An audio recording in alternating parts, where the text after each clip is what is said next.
இப்பொழுது தலைவர் அவர்கள் பத்திரிகையாளர்களை சந்திப்பார்.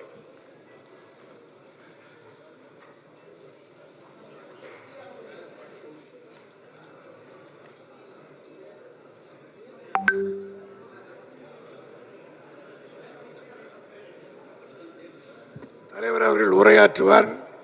அதற்கு பிறகு உங்களையும் சந்திப்பார்.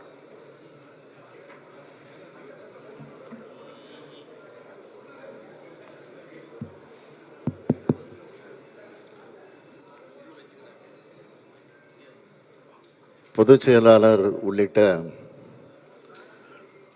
மேடையில் உள்ள அனைவருக்கும், வருகை தந்திருக்கக்கூடிய உங்களுக்கும், குறிப்பாக ஊடகத்துறையை சார்ந்திருக்கக்கூடிய தோழர்களுக்கும் நண்பர்களுக்கும் என்னுடைய நன்றியை, வணக்கத்தை நான் தெரிவித்துக் கொள்ள விரும்புகிறேன். தேர்தலுக்கு முன்பாக ஒரு அறிக்கை தயாரித்து பொறுப்புக்கு வந்த பின்னாடி அதை முழுமையாக நிறைவேற்றி காட்டுவதில் முதன்மை இயக்கமாக விளங்கி கொண்டிருப்பது நம்முடைய திராவிட முன்னேற்ற கழகம். சொன்னதை செய்வோம், செய்வதை சொல்வோம் என்ற தமிழக தலைவர் கலைஞர் அவர்கள் அளித்திருக்கக்கூடிய உறுதிமொழி, இது உறுதிமொழி மட்டுமல்ல, எங்களுக்கு வழிகாட்டும் நெறிமுறை, வழிகாட்டும் நெறிமொழி. அந்த வகையில் 2024 நாடாளுமன்ற தேர்தலுக்கான திராவிட முன்னேற்ற கழகத்தோட தேர்தல் அறிக்கையை தயாரிக்க முடிவெடுத்தோம். கழகத்தினுடைய துணை பொதுச் செயலாளர், என்னுடைய அருமை தங்கை கனிமொழி எம்பியை தலைவராக கொண்ட குழு இதுக்காக அமைக்கப்பட்டுச்சு. இந்த குழுவில் TKS Elangovan, AKS Vijayan, PTR Palanivel Thiagarajan, TRB ராஜா, கோவி Chezhiyan, KRN Rajeshkumar, CVMP Ezhilarasan, MM Abdullah, Ezhilan Naganathan, வணக்கத்திற்குரிய சென்னை மேயர் பிரியா ஆகியோர் இடம்பெற்றிருந்தாங்க. இவர்கள் எல்லோரும் தமிழ்நாடு முழுக்க கனிமொழி அவர்கள் குறிப்பிட்டதைப் போல தமிழகத்தில் இருக்கக்கூடிய பல்வேறு தரப்பினரை சந்தித்து அவங்களோட கருத்துக்களை எல்லாம் முழுமையாக கேட்டறிந்து அதையெல்லாம் செயல்படுத்தக்கூடிய திட்டங்களாக மாற்றி தலைமை கழகத்திடம் ஒப்படைச்சிருக்காங்க. எனவே இது திராவிட முன்னேற்ற கழகத்துடைய தேர்தல் அறிக்கை மட்டும் இல்லை, தமிழ்நாட்டு மக்களுடைய தேர்தல் அறிக்கையாக அமைந்திருக்கு. 2014 ஆட்சிக்கு வந்த பாசிச பாஜக இந்தியாவை எல்லா வகையிலும் மிக மோசமாக பாழ்படுத்திடுச்சு. கொடுத்த வாக்குறுதிகள் எதையும் பிரதமர் நரேந்திர மோடி தலைமையிலான அரசு நிறைவேற்றலை. மொத்தத்தில் இந்தியாவில் இருந்த கட்டமைப்புகள் எல்லாத்தையும் சிறுக சிறுக சிதைச்சிட்டாங்க. தன்னுடைய கையில் கிடைச்ச அதிகாரத்தை பாஜக அரசு வீணடித்து விட்டது என்பதுதான் உண்மை. இனியும் மோடி ஆட்சி தொடர்வது நாட்டுக்கு நல்லதல்ல. நாட்டின் மீது கொண்ட அக்கறையால் பாஜக ஆட்சியை அகற்றி ஆகணும் என்பதற்கு இந்தியா கூட்டணியை இந்தியா முழுமைக்கும் அமைச்சிருக்கும். நடைபெற இருக்கும் நாடாளுமன்ற தேர்தல் மூலமாக ஒன்றியத்தில் அமைய இருக்கக்கூடிய புதிய ஆட்சியானது இந்தியாவுடைய கூட்டணி ஆட்சி தன்மையாக மதிக்கிற ஆட்சியாக அமையணும்.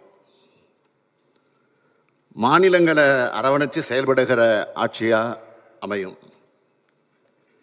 சமத்துவமும் சமதர்மம் எண்ணம் கொண்ட ஆட்சியாக அமையும். அனைவரும் சமமுன்னு கருதுகிற சகோதரத்துவ ஆட்சியாக அமையும். மொத்தத்தில் இந்திய அரசியலமைப்பு சட்டத்தை காத்து மக்களாட்சி மாண்பை செம்மைப்படுத்தும் ஆட்சியாக அமையும். அப்படி அமையக்கூடிய புதிய அரசின் மூலமாக எத்தகைய திட்டங்களை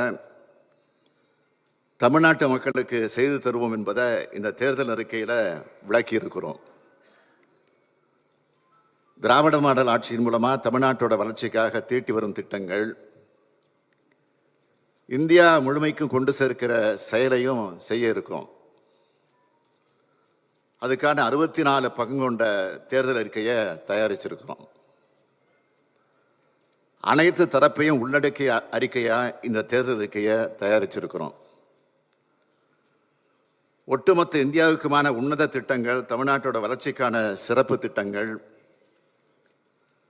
தமிழ்நாட்டோட ஒவ்வொரு மாவட்டத்துக்குமான வளர்ச்சி திட்டங்கள்னு தங்கை கனிமொழி தலைமையிலான இந்த குழு மிக சிறப்பாக இந்த தேர்தல் அறிக்கையை தயாரிச்சிருக்கு. தேர்தல் அறிக்கை தயாரிப்பு குழுவிற்கு, அதனுடைய தலைவர் கனிமொழி அவர்களுக்கும் இந்த குழுவினருக்கும் என்னுடைய நெஞ்சார்ந்த நன்றியை தலைமை கழகத்தின் சார்பில் நான் தெரிவித்துக் கொள்ள விரும்புகிறேன். இந்த குழுவை சந்தித்து தங்களுடைய கருத்துக்களை பகிர்ந்துகிட்ட எல்லா தரப்பினருக்கும் நான் நன்றி கூற விரும்புகிறேன். இந்த தேர்தல் அறிக்கையோட மிக முக்கியமான செயல் திட்டங்கள் மட்டும் தலைப்பு செய்திகளாக அளிக்க விரும்புகிறேன். மாநிலங்கள் உண்மையான சுயாட்சி பெறுகிற வகையில் இந்திய அரசியலமைப்பு சட்டம் திருத்தப்படும்.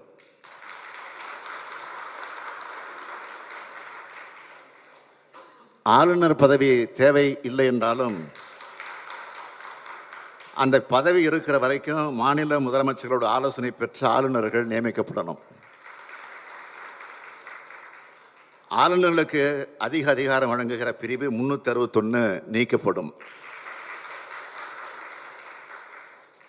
உச்சநீதிமன்றத்தோட கிளை சென்னையில் அமைக்கப்படும்.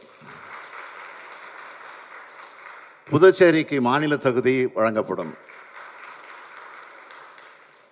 ஒன்றிய அரசு பணிகளுக்கு தமிழ் உள்ளிட்ட மாநில மொழிகளில் தேர்வு, நேர்முக தேர்வு ஆகியவை நடத்தப்படும். ஒன்றிய அரசு அலுவலகங்களில் தமிழ் பயன்படுத்தப்படும்.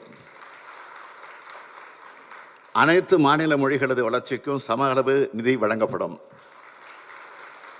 திருக்குறள் தேசிய நூலாக அறிவிக்கப்படும்.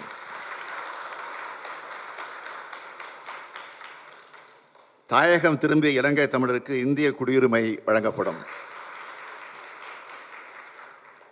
ரயில்வே துறைக்கு தனி நிதிநிலை அறிக்கை தாக்கல் செய்யப்படும். புதிய கல்விக் கொள்கை ரத்து செய்யப்படும். நாடாளுமன்ற சட்டமன்றங்களில் பெண்களுக்கான 33 விழுக்காடு இடஒதுக்கீடு உடனடியாக அமுல்படுத்தப்படும். நாடு முழுவதும் உள்ள அரசு பள்ளி மாணவர்களுக்கு காலை உணவு திட்டம் செயல்படுத்தப்படும். இந்தியா முழுவதும் உள்ள குடும்ப தலைவிகளுக்கு மாதந்தோறும் 1000 ரூபாய் மகளிர் உரிமை தொகை வழங்கப்படும். தமிழ்நாட்டுக்கு நீட் தேர்விலிருந்து விலக்கு அளிக்கப்படும். மாநில முதலமைச்சர்களை கொண்ட மாநில வளர்ச்சி குழு அமைக்கப்படும். மகளிர் சுய உதவி குழுக்களுக்கு 10 லட்சம் ரூபாய் வட்டியில்லா கடன் வழங்கப்படும். பாஜக அரசின் தொழிலாளர் நல விரோத சட்டங்கள் மறுசீரமைப்பு செய்யப்படும். தேசிய நெடுஞ்சாலைகளில் இருக்கக்கூடிய சுங்கச்சாவடிகள் முற்றிலுமாக அகற்றப்படும்.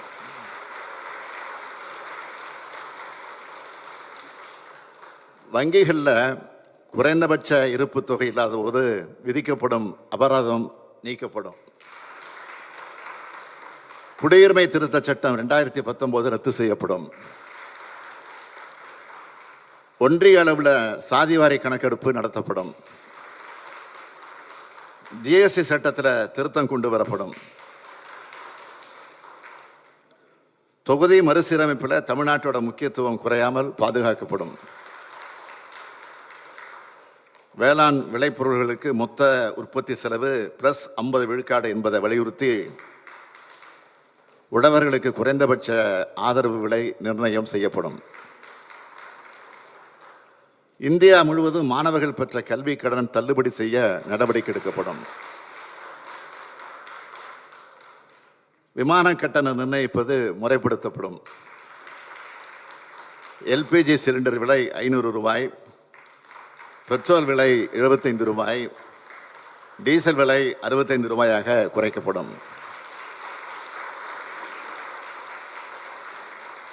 பொது சிவில் சட்டம் கொண்டு வரப்படும். மகாத்மா காந்தி தேசிய ஊரக வேலை உறுதி திட்டத்தின் வேலை நாட்கள் 100லிருந்து 150ஆகவும்,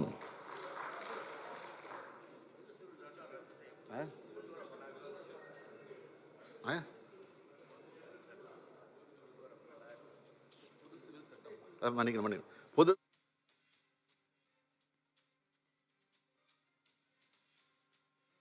தேசிய ஊரக வேலை உறுதி திட்டத்தின் வேலை நாட்கள் 100லிருந்து 150ஆகவும், ஊதியம் 400 ரூபாயாகவும் உயர்த்தப்படும்.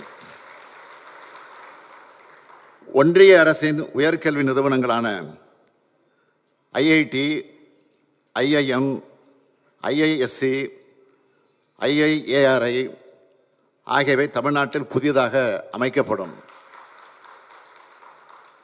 பாஜக அரசால் கொண்டு வரப்பட்ட மக்கள் விரோத சட்டங்கள் அனைத்தும் மறுபரிசீலனை செய்யப்படும். ஒரே நாடு ஒரே தேர்தல் திட்டம் கைவிடப்படும். மாணவர்களுக்கு வட்டி இல்லாத கல்வி கடனாக 4 லட்சம் வரை வழங்கப்படும். ரூபாய் 4 லட்சம் வரை. ரயில்வே துறையில் வழங்கப்பட்டு வந்த கட்டண சலுகைகள் மீண்டும் வழங்கப்படும். இஸ்லாமியர் மற்றும் இதர சிறுபான்மையினர் மேம்பாடு குறித்து ஆராய்ந்த சச்சார் கமிட்டி பரிந்துரைகள் செயல்படுத்தப்படும். சென்னையில் 3வது ரயில் முனையம் அமைக்கப்படும். இதெல்லாம் மிக மிக முக்கியமான வாக்குறுதிகள். ஊடகத்துறை நண்பர்கள் அத்தகைய முக்கியமான அறிக்கையாக அமைந்திருக்கக்கூடிய இந்த அறிக்கையை முழுமையாக தமிழ்நாட்டு மக்கள்கிட்ட கொண்டு போய் நீங்கள் சேர்க்க வேண்டும் என்று நான் கேட்டுக்கொள்கிறேன். தமிழ்நாட்டு மக்கள் அனைவருக்கும் நான் மீண்டும் மீண்டும் சொல்ல விரும்புவது, திமுக பொறுத்த வரைக்கும் சொன்னதை செய்வோம், செய்வதைத்தான் சொல்வோம்.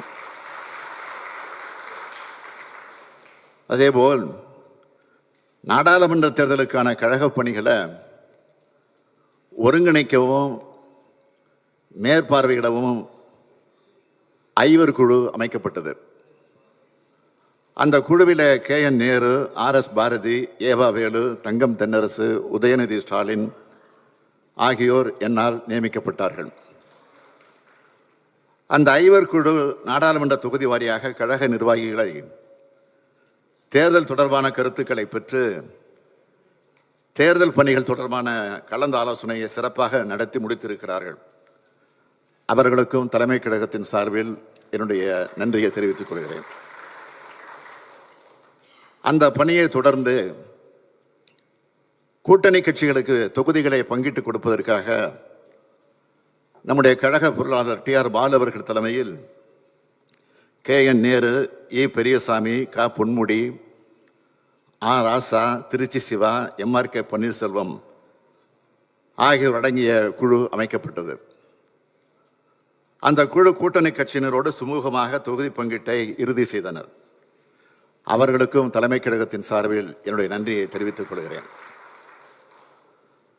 அதன் அடிப்படையில் திராவிட முன்னேற்ற கழகம் 21 தொகுதிகளிலும், இந்திய தேசிய காங்கிரஸை பொறுத்த வரைக்கும் திருவள்ளூர், கிருஷ்ணகிரி, கடலூர், கரூர், மயிலாடுதுறை, விருதுநகர், சிவகங்கை, கன்னியாகுமரி, திருநெல்வேலி, புதுச்சேரி ஆகிய 10 தொகுதிகளிலும் போட்டியிடுறாங்க. மறுமலர்ச்சி திராவிட முன்னேற்ற கழகம் திருச்சியில் போட்டியிடுறாங்க. மார்க்சிஸ்ட் கம்யூனிஸ்ட் கட்சி மதுரை, திண்டுக்கல் ஆகிய 2 தொகுதிகளில் போட்டியிடுகிறார்கள். இந்திய கம்யூனிஸ்ட் கட்சி திருப்பூர், நாகப்பட்டினம் ஆகிய 2 தொகுதிகளில் போட்டியிடுறாங்க. இந்திய யூனியன் முஸ்லீம் லீக் ராமநாதபுரம் தொகுதியில் போட்டியிடுறாங்க. விடுதலை சிறுத்தைகள் கட்சி விழுப்புரம், சிதம்பரம் ஆகிய 2 தொகுதிகளில் போட்டியிடுறாங்க. கொங்கு நாடு மக்கள் தேசிய கட்சி நாமக்கல் தொகுதியில் போட்டியிடுறாங்க. ஒன்றியத்தில் பாஜக ஆட்சியை அகற்றி இந்தியா கூட்டணி ஆட்சி அமைக்கணுன்ற உன்னதமான ஒற்றை எண்ணத்தோடும் தோழமை உணர்வோடும் இந்த தொகுதி பங்கீடுகள் செய்யப்பட்டு தேர்தல் பணியை நாம் தொடங்கி இருக்கிறோம். ஏற்கனவே சொன்ன மாதிரி திராவிட முன்னேற்ற கழகத்தை பொறுத்த வரைக்கும் 21 நாடாளுமன்ற தொகுதிகளில் போட்டியிடுகிறோம். அதுக்கான விருப்ப மனுக்களை வழங்கியிருந்தோம். விருப்ப மனு அளித்தவங்களை கடந்த 10ஆம் தேதி தலைமை கழகத்திற்கு அழைச்சி நானும் நம்முடைய பொதுச் செயலாளர் அண்ணன் துரைமுருகன் அவர்களும் பொருளாளர் TR பாலு அவர்களும் முதன்மைச் செயலாளர் K நேரு அவர்களும் அழைச்சி அவர்களோடு கலந்துரையாடினோம். தொகுதிகளுக்கு உட்பட்டிருக்கக்கூடிய மாவட்ட செயலாளர்களையும் கலந்து பேசினோம். வேட்பாளர்களுடைய தகுதி கள நிலவரங்களை ஆராய்ந்து பார்த்து வேட்பாளர்களை தேர்வு செஞ்சிருக்கிறோம். தகுதியுடைய பலர் இருந்தாலும் வேட்பாளர் ஒருவர்தான் என்பதால் எல்லா சூழலுக்கும் பொருத்தமானவரா சிறப்பு தகுதியை உடைய ஆற்றலை பெற்றிருக்கக்கூடியவர்களை கொண்ட பட்டியலை தயாரிச்சிருக்கிறோம். கழக உடன்பிறப்புகள் அனைவரும் பின்வரும் வேட்பாளர்களோட வெற்றிக்கு நீங்கள் பாடுபட வேண்டும். திமுகவுடைய வெற்றி வேட்பாளர் பட்டியலை உங்கள் முன்னாடி நான் இப்போ பெருமையோடு அளிக்கிறேன்.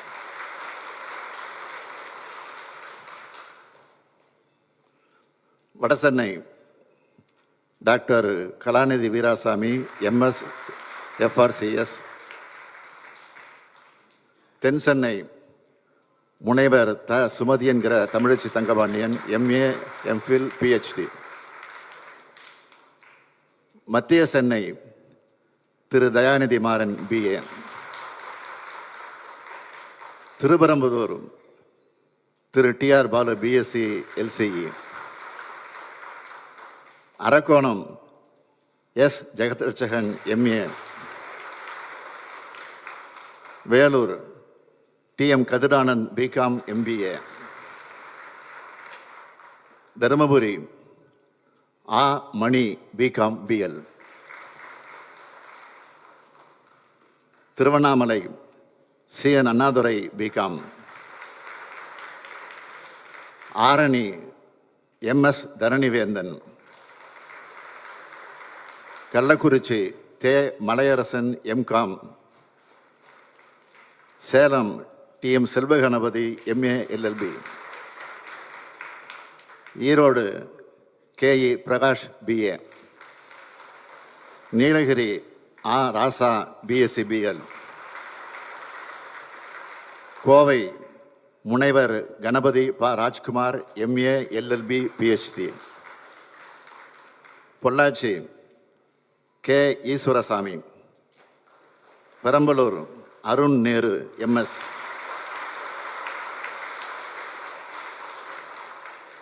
Thanjavur Murasoli BSc LLB. முரசொலியே நிற்குதுங்க. Thanjavur Murasoli BSc LLB. Theni தங்க தமிழ்ச்செல்வன் MA. தூத்துக்குடி திருமதி கனிமொழி கருணாநிதி MA. தென்காசி டாக்டர் ராணி ஸ்ரீகுமார் MBBS MD. இப்போது அறிவிக்கப்பட்டிருக்கக்கூடிய பட்டியலில் புதியவர்கள் 11 பேர், பெண்கள் 3 பேர், பட்டதாரிகள் 19 பேர், முதுநிலை பட்டதாரிகள் 12 பேர், முனைவர் 2 பேர், மருத்துவர்கள் 2 பேர், வழக்கறிஞர்கள் 6 பேர். ஆக இவர்களை எல்லாம் பெருவாரியான வாக்கு வித்தியாசத்தில் வெற்றி பெற வைக்க வேண்டும் என்று நான் உங்களை எல்லாம் கேட்டுக்கொண்டு இந்த பட்டியலை இன்றைக்கு இங்கே வெளியிட்டிருக்கிறேன். அதை காப்பாற்றி தருவீர்கள் நம்பிக்கை எனக்கு நிரம்ப இருக்கிறது. இத்தோடு என்னுடைய உரையை நான் நிறைவு செய்து கொள்கிறேன். அடுத்த நிகழ்வாக பத்திரிகையாளர்கள் மைக் வாங்கி கொடுத்துருங்க.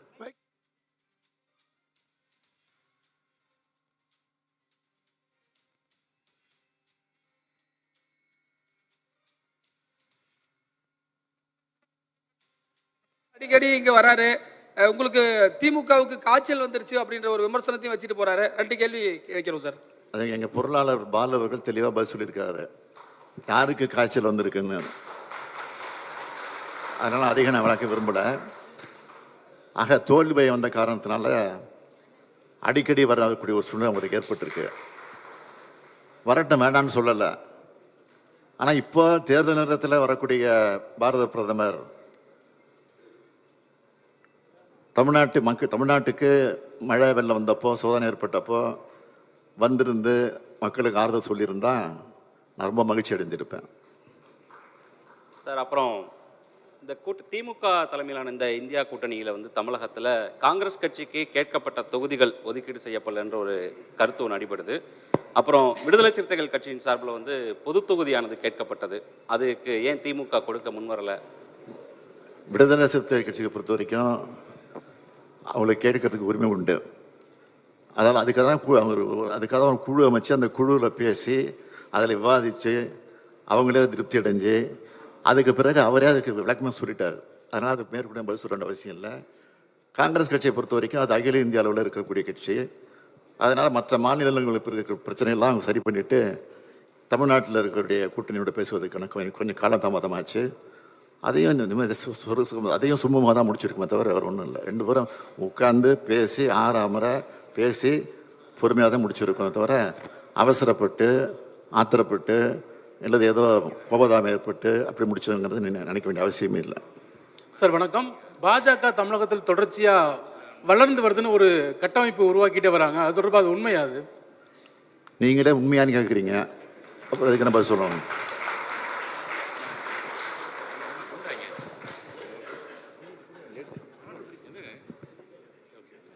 சார் வணக்கம். முதல்ல வாழ்த்துக்கள். ஏன்னா புதிய முகத்தை கொடுத்து அது இளைஞர்களுக்கு கொடுத்துருக்கீங்க. கண்டிப்பாக அவர்கள் வெற்றி பெறுவார்கள். பொதுவாகவே வந்து உங்கள் இந்த டைமில் திமுக எல்லாருமே கார்னர் பண்ணி பேசிட்டு வர்றாங்க. இப்போ இது வரைக்கும் உங்களோட இருந்தவங்களும் சரி, இப்போ வந்து அதை எப்படி எதிர்கொள்ள போகிறீங்க? ஏன்னா பிரதமர் கூட சிறப்பாக வந்து பண்ணியிருக்கீங்கன்னு ஓட்டு இங்கே வந்து மேடையில் உங்களோட பேசிட்டு போனவர் இப்போ தேர்தலுக்காக பேசுகிறாங்கன்னு தெரியுது. இருந்தாலும் அவர்களை வந்து எப்படி நீங்கள் எதிர்கொள்ள போகிறீங்க? அது எங்களுடைய பிரச்சாரத்தின் மூலமாக நாங்கள் எதிர்கொண்டு இருக்கிறோம். நாங்கள் பிரச்சாரம் செய்ய வேண்டிய அவசியமே இல்லை. நாங்கள் ஏற்கனவே சொல்லியிருக்கேன், இங்கே ஏற்கனவே இருக்கக்கூடிய ஆளுநர் வந்து அவரே போதும் திமுகவுக்கு நல்ல பிரச்சாரம் பண்ணிகிட்டு இருக்காருன்னு. அதே மாதிரி இப்போ பிரதமரே போதும் எங்களுக்கு நல்ல பிரச்சாரம் பண்ணிகிட்டு இருக்கிறார் அவர். அதனால் 2 பேருமே சேர்ந்து மீண்டும் திமுகவுக்கு பெரிய வெற்றியை தேடி தருவதற்கான வாய்ப்பை அவங்களே உருவாக்கிட்டு இருக்கிறாங்க. அதுதான் உண்மை. சார், தொடர்ந்து பிஜேபி பிரதமர் அவங்க வந்து பேசும்போது வாரிசு அரசியல் பற்றி பேசிக்கிட்டே இருக்காங்க. அந்த பிரச்சாரத்தை நீங்க எப்படி எதிர்கொள்ள போறீங்க? வாரிசு அரசியல் தலை தூக்கி இருக்கு, அதை நாங்க ஆட்சிக்கு வந்து அதை நாங்க ஒழிக்க பாடுபடுவோம் அப்படின்னு சொல்லிட்டு பிரச்சாரத்துல சொல்றாரு. நாங்கள் பல முறை சொல்லியாச்சு, இது குடும்ப கட்சி. இது வந்து திராவிட முன்னேற்ற கழகம் ஒரு குடும்ப பாச உணர்வோடு தலைவர் கலைஞர் அவர்களும் அண்ணா அவர்களும் ஆரம்பிச்சு வச்சிருக்காங்க. அதனால வாரிசின் அடிப்படையில் பதவியெல்லாம் கொடுக்கறதில்ல, உழைப்பின் அடிப்படையில் தான் பொறுப்புகளும் பல பணிகளும் கொடுக்கப்படுது தவிர வாரிசின் அடிப்படையில் கொடுக்கறது இல்லை. சார் வணக்கம். திமுகவோட தேர்தல் அறிக்கை எப்பவுமே பிற மாநிலங்கள் பின்பற்றக்கூடிய வகையில் அமைஞ்சிருக்கும். அதுக்கான வரலாறும் உண்டு. தற்போது வெளியிட்டிருக்கூடிய இந்த தேர்தல் அறிக்கையும் பிற மாநிலங்கள் பின்பற்ற வகையில் அமைஞ்சிருக்குமா? அப்படி இருக்கும்னா எதை அதை முக்கிய அம்சமா பாக்குறீங்க? அதை பத்தி சொல்லுங்க. இல்லை, நான் வந்து ஷார்ட்டாக தான் படித்து சொல்லியிருக்கிறேன். எனக்கு முழுசாக படித்த நேரம் இல்லை. அதனால் புக்கு உங்கள்கிட்ட கொடுக்க போகிறாங்க, நீங்கள் படித்து பாருங்கள். அதில் எல்லாமே நீங்கள் கேட்குற அம்சம் அத்தனையும் இருக்கும். சார், அதிமுக கூட்டணி தற்போது வரையிலும் இன்னும் முடிவு செய்யப்படாமல் இருக்கு. திமுக கூட்டணி அனைத்துமே முடிவு செஞ்சு எல்லா வேலைகளும் முடிச்சிருக்கோம். இந்த தேர்தலில் பாஜக 2ஆம் இடத்தை பிடிக்க போவதாகவும் தகவல் வந்து வெளியாயிருக்கு. எப்படி இருக்கும் சார் களம்? இல்லை, அதிமுக தேர்தல் கூட்டணி முடியாத பொறுப்பு நாங்கள் இல்லை, அதுக்கு நாங்கள் காரணம் இல்லை. எங்கள் கூட்டணி நாங்கள் முடிச்சிட்டோம். பிஜேபி வந்து வளர்ந்துட்டு வருது, அவங்க சொல்லிட்டு இருக்கிறாங்க. தேர்தல் முடிஞ்ச பிறகு தெரியும் யார் வளர்ந்துருக்கிறா, யார் 2ஆம் இடத்துல இருக்கா, யார் 3ஆம் இடத்துல இருக்கிறா, யார் வந்து நோட்டை விட குறைவாக ஓட்டு வாங்குறாங்கிறது தெரிய போகுது. தேர்தல் முடிஞ்ச பிறகு முடிச்சுக்கலாமா? நன்றி சார். ஒரு கேள்வி சார். சார், நீங்கள் கொடுத்துருக்க இந்த அறிக்கையில் வந்திருக்க பல இன்ஃபர்மேஷன்ஸ் பார்க்குறதுக்கு சென்ட்ரல் கவர்மெண்டோடைய ஸ்கீம்ஸ் மாதிரி இருக்குது. ஸோ இது வந்து இண்டி பிளாக்கு மொத்தமா சேர்த்து நீங்க கொடுத்துருக்கீங்களா இல்ல திமுக கொடுத்துருக்கீங்களா சார்? ஆமா, எங்க கூட்டணி தானே வரப்போகுது மேல. அந்த அந்த அந்த தைரியத்தில் தான் கொடுத்துருக்குறோம். நன்றி நன்றி சார். பிரதமர் வேட்பாளரை யாரை நீங்க முன்னிறுத்தீங்க உங்க மனசுப்படி? இந்தியாவினுடைய வேட்பாளர், இந்தியா கூட்டணி. இப்பொழுது தலைவர் அவர்கள் தலைமை கழகத்தின் சார்பாக குழுவில் இடம்பெற்றவர்களை கௌரவிக்கிற வகையில் பொன்னாடை அறிவிப்பார்.